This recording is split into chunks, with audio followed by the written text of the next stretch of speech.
Thanks for joining us. There's an old saying coined by a former president and former governor of Massachusetts, Calvin Coolidge, quote, "The business of America is business." So that's why we periodically check in on the political pulse of the business community, and that's what we're doing this week by talking with our guest, Bob Rivers. He's executive chair and chair of the board of directors of Eastern Bank and a longtime activist in public affairs who sits on the board of directors of the Greater Boston Chamber of Commerce. Bob, it's good to see you. Welcome very much. Thanks, John. So, when the sweeping and expensive education reform law was passed in 1993, a major driver of it was the concern of employers and others that too many public high school students, especially in low-income neighborhoods, were graduating without the basic tools they needed to qualify not just for good jobs, but for any job. With the passage of Question 2, which drops passing the MCAS as a prerequisite for graduation, are you concerned that we're headed back toward those bad old days? Oh, no question. It is absolutely back to the future, unfortunately, for Massachusetts.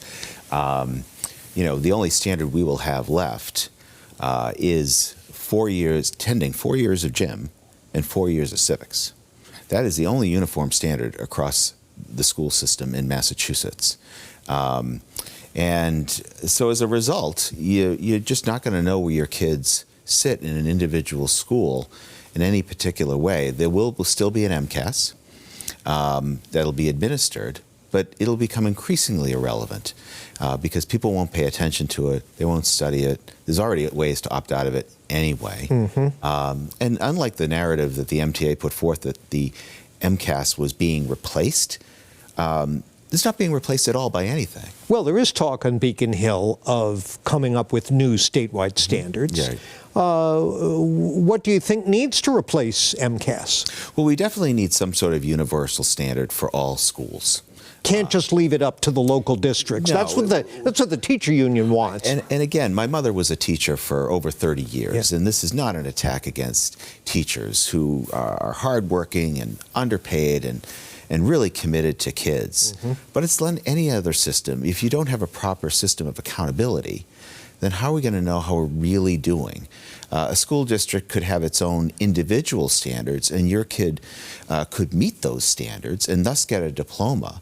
But as we already see, the standards among our over 300 school districts in Massachusetts vary very, very widely. From a business perspective, what does that mean? I mean, I mentioned that there were complaints that I can't trust the high school diploma as an employer to really mean anything. Could that happen again? Oh, certainly. I mean, we see it a lot today now in many ways, where kids just aren't prepared for work, the workforce, a career, or higher education.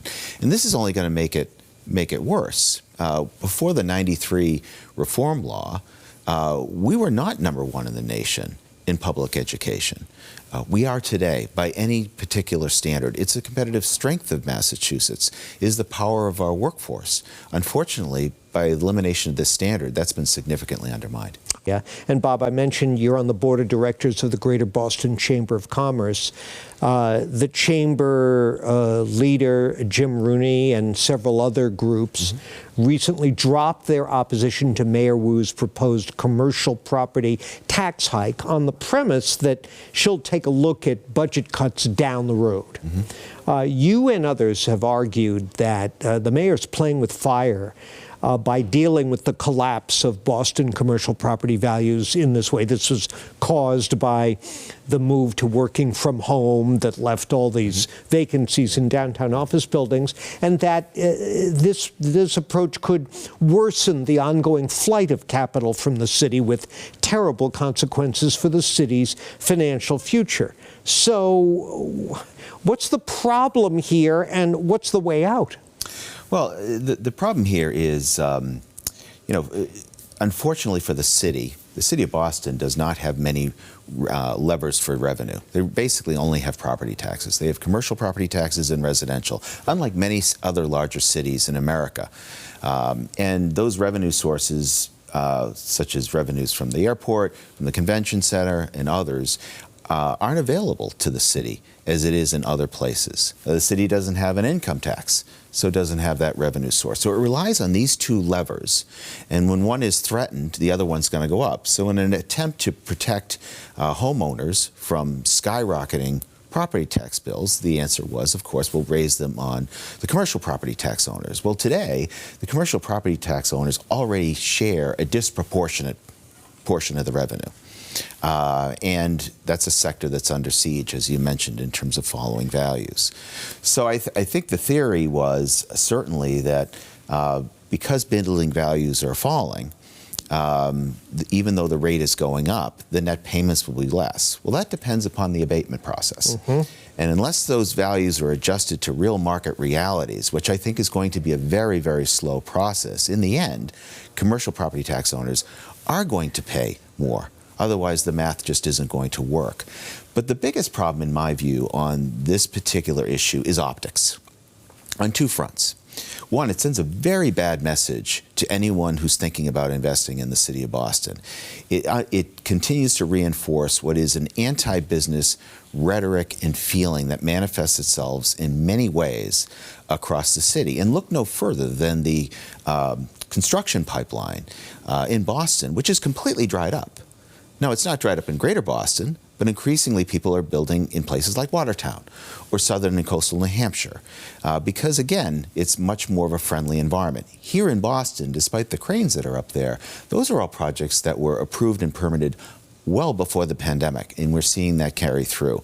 So that's one of the things that concerns me. The other thing optically that I'm concerned about is the fact that the city has an 8% increase in its budget, has record reserves today in its city coffers, yet there was no compromise whatsoever to make even a small cut to the increase in that budget or tap reserves. Well, I think our older viewers will remember the bad old days when we were known as Taxachusetts and had a reputation as being anti-business. Do you see an anti-business attitude in City Hall these days? Clearly, and I've known the mayor for a long time and consider her a friend, but the many actions of the city, clearly for larger business, have been very, very negative. And that feeling was a concern when she first came into office. That's been reinforced by many things that the mayor has done in terms of interaction with the business community or not interaction with the business community, and that is a narrative that is been continuing and is unabated. And this is, I'm not saying anything here that I haven't said to the mayor and her team herself. Okay. Well, we'll be watching closely, and we'll look forward to having you back on to check in on how all this is progressing. Yeah. Bob, thank you very much. Thanks, John.